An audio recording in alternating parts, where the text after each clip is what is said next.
السلام عليكم ورحمة الله وبركاته. عاملين ايه يا شباب؟ يا رب دايما تكونوا بخير وبصحة وبسعادة دايما في كل مكان وفي كل حتة. اللهم صل وسلم وبارك على رسول الله عليه أفضل الصلاة والسلام. رب زدنا علما وعلمنا ما ينفعنا وانفعنا بما علمتنا إنك أنت العليم الحكيم.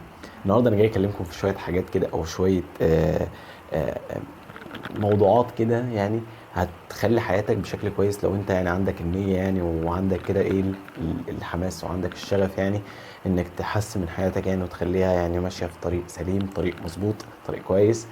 فتابع معايا الفيديو للآخر. طيب، اولا عايز اتكلم فيها هو حياتك متقسمة لكذا جانب، تمام؟ فاول جانب عاوز اخده، ده اهم جانب في الحياة، اللي هو الجانب الديني. انت اسمك مسلم، يعني انت اسمك مسلم وانا اسمي مسلم وناس كتير اسمهم مسلم. فعمرك فكرت في يوم يعني ايه مسلم؟ يعني طب هو ايه انا مسلم؟ طب انا بعمل ايه بالاسلام دوت؟ طب انا يعني ايه الصفة ديت اللي متحط عليا دي؟ يعني ايه تدخلها في حياتي او بتتدخل ازاي بشكل عام في حياتي؟ فده اللي انا جاي اكلمك فيه. يعني انت مسلم وانت مكلف بفروض انك انت المفروض بتعملها، تمام؟ فاي تاثير في الفروض ديت فانت بتبقى ماشي او بتبقى في مكانه مش كويسه. فالفروض يعني السهل في الموضوع ان انت متكلف بفروض، يعني دول اللي عليك، دول اللي انت مفروضين عليك. اما اي حاجه تانية مش يعني دي خلاص، دي انت ليك اللي انت الحريه انك تعملها وما تعملهاش او كده. طب الفروض ديت ايه؟ الخمس فروض اللي هو معظمنا عارفهم اصلا، يعني الصلاة والشهادتين والصلاة وإيتاء الزكاة حج البيت من استطاع عليه سبيلا وصوم رمضان. فدي فروض انت مكلف بيها انك لازم انك تعملها، ما ينفعش فيهاش اي تهاون، لان بشوف ناس كتير اصلا بتعمل خير، وخير يعني ممكن يكون صعب اصلا، وحاجات اصلا يعني ناس تانية بتقدرش انها تعملها. طبعا ربنا يأجرهم على الخير دوت، ولكن في الحالة ديت انا بقول يعني لو ده واحد زي ده مش بيصلي او مش بيصوم في رمضان وهو قادر وبيستطيع ان هو يعمل كده، او مفوت فرض يعني من الفروض، ف الخير دوت مش هي يعني انت عملت خير كبير، ولكن انت سبت حاجة اكبر، سبت حاجة اكبر. يعني الفرض دوت سبت حاجة اكبر من الخير اللي انت عملته دوت. فال ال- المعادلة هنا مش مظبوطة، يعني مش موزونة زي ما بتوع الكيمياء بيقولوا يعني. ف ال ال الأهم هنا الصلاة. انت بتصلي، بتصوم، موحد بالله، آه، بتصوم في رمضان، بتحج البيت لو عندك القدرة انك تعمل كده. فدي فروض خلاص، انت معلكش حاجة تاني. يعني انت هم الخمس فروض، انت ما فيش حاجة تاني عليك، يعني انت خلاص انت كده تمام كويس، مفيش حاجة تاني. لكن ما تبقاش انت بتعمل خير كبير قوي وانت مفوت حاجة اكبر من الخير دوت. طبعا كل واحد ربنا هيأجره، يعني انت لو بتعمل خير ومفوت فرض فربنا هيأجرك على الخير دوت، ولكن تبقى واخد في الاعتبار ان انت مفوت ذنب كبير جدا، مفوت معصية يعني كبيرة من الكبائر بالفرض اللي انت بتسيبه دوت، لان ربنا كلفك بالفرض. اولا ده الفرض ده مفروض عليك، ولكن الخير ده انت بتعمله علشان بقى ايه؟ تزود من حسناتك وتزود رصيدك عند ربنا. فدي النقطة اللي أنا الأولى اللي أنا عاوز أتكلم فيها. في نقطة كمان يعني ربنا يكرم الناس كلها. سورة الكهف، يعني أنت كل جمعة كده لو مش بتقرأ سورة الكهف أو مش بتسمعها فأنت برضو مقصر شوية. سورة الكهف دي يعني آه، بتقيد لك نور بين الجمعتين، يعني نور طبعا بقى، يعني انا بالنسبه لي بيبقى نور بقى في الفكر، ونور في القرارات، ونور في الاختيار، نور حتى لو حاجات سريعه، حتى لو حاجات روتينيه في اليوم اصلا، لا حاجه بتفرق. فيعني سوره الكهف دي حتى لو انت يعني مقصر، فحاول تحافظ على سوره الكهف دي كل جمعه انك تقراها او تسمعها، تمام؟ والافضل انك تقراها طبعا.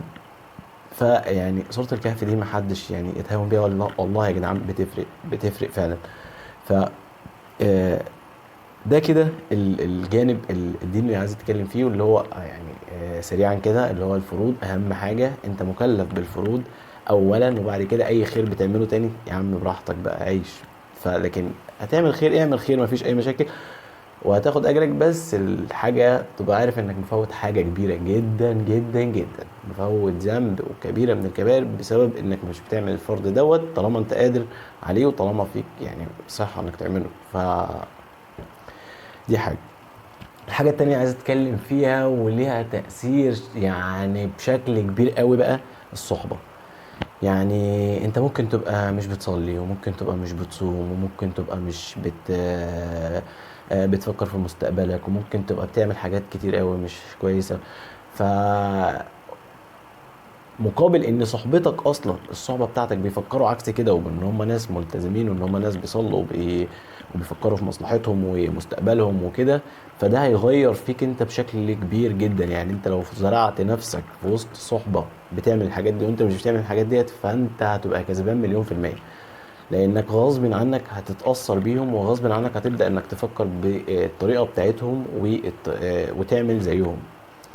وعكس لو انت راجل ملتزم جدا وبتصلي وبتفكر في مستقبلك وفي مصلحتك ومركز في حياتك وعايز ترضي ربنا، وفي وسط صحبة يعني انت كده ومحطوط في وسط صحبة مش كويسة، فهتلاقي نفسك تدريجيا كده بتتسحب، لان هما الصحبة اللي مش كويسة ديت هيوروا لك قد ايه الحياة جميلة من غير العبادة، وقد ايه الدنيا مش عارف ايه، وقد ايه لان هي دي حياتهم.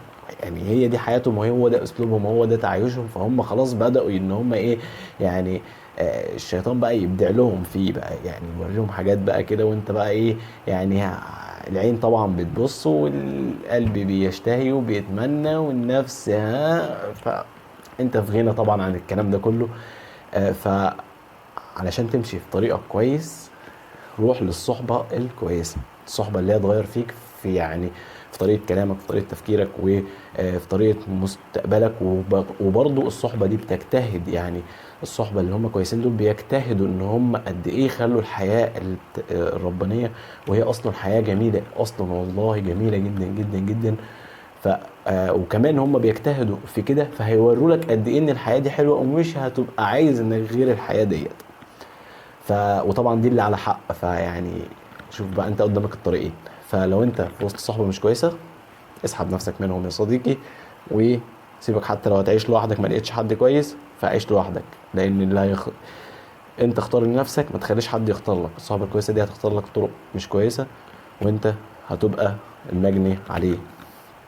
فخليك لوحدك، لانك وانت لوحدك انت كلوحدك، الشخص كلوحده اصلا من غير ما يشوف اي حاجه هو مش بيختار حاجه وحشه. يعني هو الشخص كلوحده هو مش بيختار حاجه وحشه، ولكن الصحبه اللي بتحط في وسطها هم اللي بيوروا له الحاجات الوحشه، وبيعرفوه طبعا، بيعلموه ازاي يختارها وازاي يمشي معاها وازاي الكلام ده كله. فاحنا الحمد لله في غنى عن الكلام ده كله.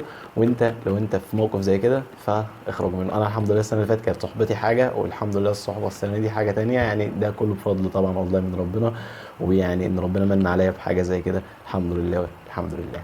ف دي حاجه من المهمه، وكان معلش انا طولت فيها شويه لانها والله حاجه مهمه جدا، ما ينفعش ان الواحد يتهاون فيها خالص. فلا، اختار انت صحبتك، ولو ما لقيتش صحبه كويسه لا خلاص عيش لوحدك، واختار انت الطريق الصح الحق اللي هو طريق الله. طيب، الحاجه التانية وهي بقى الدراسه. انت لو ماشي في حياتك مش حاطط الدراسه ديت يعني كجانب كده من جوانب حياتك، فانت فايتك كتير قوي. الدراسة ديت يعني، او التعليم ايا كان تخصصك وايا كان انت بتتعلم ايه، التعليم اللي بتتعلمه ده هيسهل عليك حاجات تانية، وهيفتح ادراكات في دماغك يعني، ويعلمك حاجات انت ما كنتش متعلمها قبل كده وما كنتش تعرفها قبل كده. فده كله هيسهل عليك حاجات كتير قوي في الدنيا، يعني هيسهل عليك العبادة، وهيسهل عليك آه، قرارات واسلوب حياة وتعامل. هيسهل عليك حاجات، وهيفتح ليك طرق انت هتبقى معتقد ان الطرق دي اتقفلت اصلا، او الباب ده اتقفل اصلا، ولكن التعليم هنا بيفتح ليك وبيعرفك حاجات انت ما كنتش تعرفها قبل كده، وبيفتح لك طرق جديدة وطرق حلوة جدا. فيعني لا، ادرس. يعني انت لو مش بتدرس، لا اتعلم اي حاجة، اي حاجة يعني، شوف حاجة انت بتحبها كده وتعلمها يعني. بس والتعليم من الجانب برضو موجود في الجانب الديني، يعني اللي هو انت يعني تتعلم، دي حاجة كده برضو من عند ربنا، حاجة كويسة جدا وليها أحاديث يعني. فيعني تعال. آه كمان يعني طالما انت بقى وصلت للنقطه ديت بقى، وصلت للوقت دوت الدراسه، فعايز اقول لك ان الدراسه يا صديقي مش شهاده. احنا مش بنتعلم علشان ناخد شهاده، عشان تبقى عارف يعني انت لو بتتعلم تقول انا هتعلم عشان اخد شهاده، فاحب اقول لك يعني من دلوقتي كده ولا ليها اي لازمه. ورقه تتعلم عشان تاخد شهاده يا عم، ولا ليها، هتعالى اكتب لك الشهاده.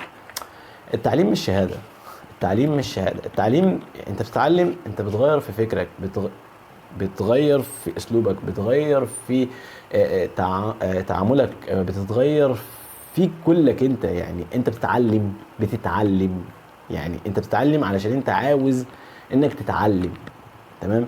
لكن انت لو بتتعلم علشان شهاده، هتاخد الشهاده وهتفضل زي ما انت، فمصاريف على الفاضي. ف... فالتعليم مش شهاده، انت بتتعلم علشان تتعلم. ده كمان يخلينا نخش لنقطه كمان اللي هي الغش.